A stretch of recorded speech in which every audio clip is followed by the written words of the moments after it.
For 5 years now, Republicans across the country have felt the need to kiss the ring of Donald Trump, sometimes even taking positions that they may not believe in just to stay in the former president's good graces. They've done this out of fear that Trump would try to oust them from office by endorsing a primary opponent. Donald Trump Jr. has even admitted as much, saying that he and his family are, quote, coming for office holders they see as disloyal.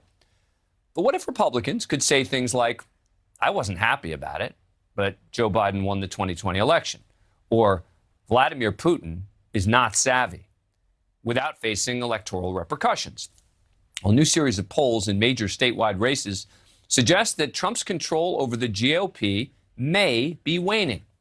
In recent days and weeks, numerous candidates who've been targeted by former President Trump have shown surprising strength in their primary battles with Trump-endorsed challengers. In North Carolina, Congressman Ted Budd, Trump's preferred choice in the Republican primary for Senate, is down big to former Governor Pat McCrory, a far more moderate candidate. A new survey published by Politico shows Budd trailing McCrory by a 35-24 margin, with another candidate, former Congressman Mark Walker, pulling down 17% of the vote.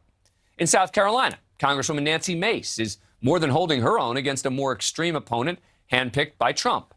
Mace is dominating Trump-backed challenger Katie Arrington, according to local news outlet The State. Their recently published poll shows Mace with a 46-31 lead over Arrington. But maybe most telling of all is what's going on in Georgia. It's the state upon which Donald Trump has been most fixated for the past 18 months.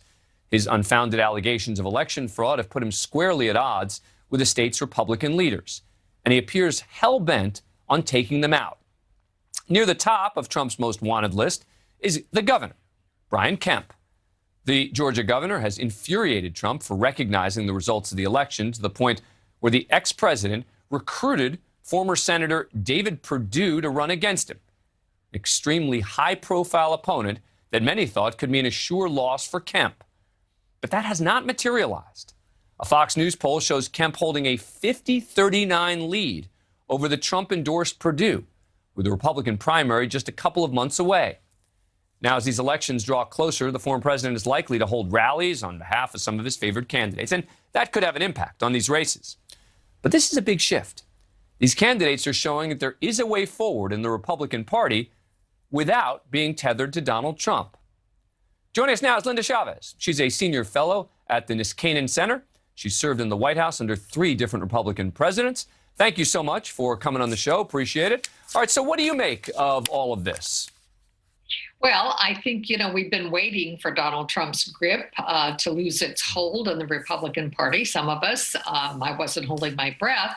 But it does appear that the former president is losing some of his ability to be able to turn on people and get his supporters to do the same. And so I think you're seeing in Georgia and other places, in North Carolina, there's another big race in North Carolina where a former governor, Republican governor, is being challenged for the Senate there by a Trump-endorsed member of Congress. And in that case, the Trump endorsement isn't working either. So I think he's really overplayed his hand. I'm particularly focused on Georgia because I remember when the announcement was made that Perdue was going to run against him, the sentiment was, oh, boy, all right, well, Perdue's going to win now with Trump's endorsement. Kemp's a goner. And suddenly, the latest poll shows Kemp up by 11 points. I mean, that's the one, I think, which is the most defining because Trump has been so active in that particular campaign. Well, that's exactly right. I mean, he basically tried to interfere with Georgia's vote, basically told the Secretary of State there that he wanted to find 11,748 votes so that he could win the election. And now he's trying to interfere in the governor's race. But, as with all candidates, when you endorse somebody, it doesn't necessarily mean that everybody that has supported you in the past is going to support someone that you endorse.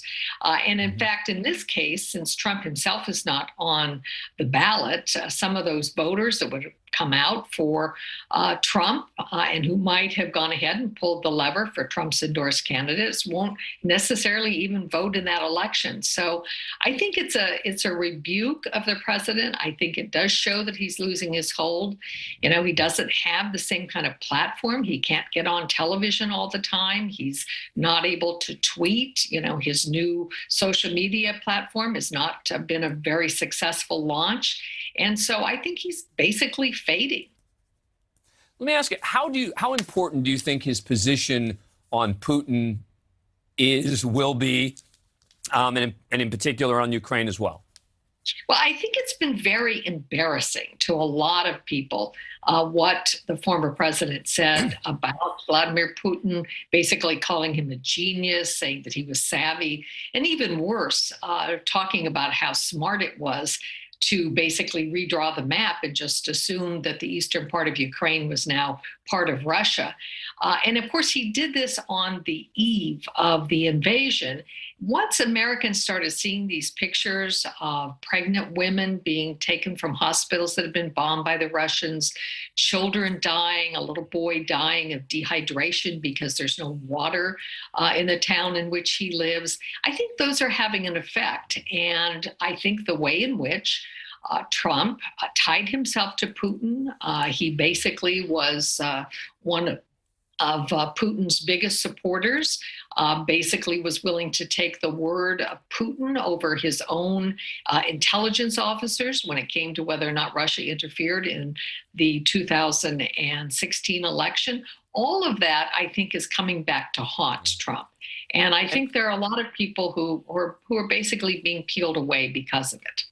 And to be clear, this actually may help Republicans in the general election. I mean, if these more radical candidates who Trump is supporting don't win, that actually may be a good thing for Republicans in the general.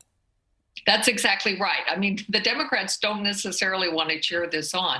They would much rather run against the Trump-endorsed wackos than against people who have real records and who may actually be able to either be reelected or be elected. Linda Chavez, thank you so much for coming on the show. Really appreciate it. Thank you. Thank you for watching. Click the red subscribe button below so you can get more of NewsNation's fact-driven, unbiased coverage.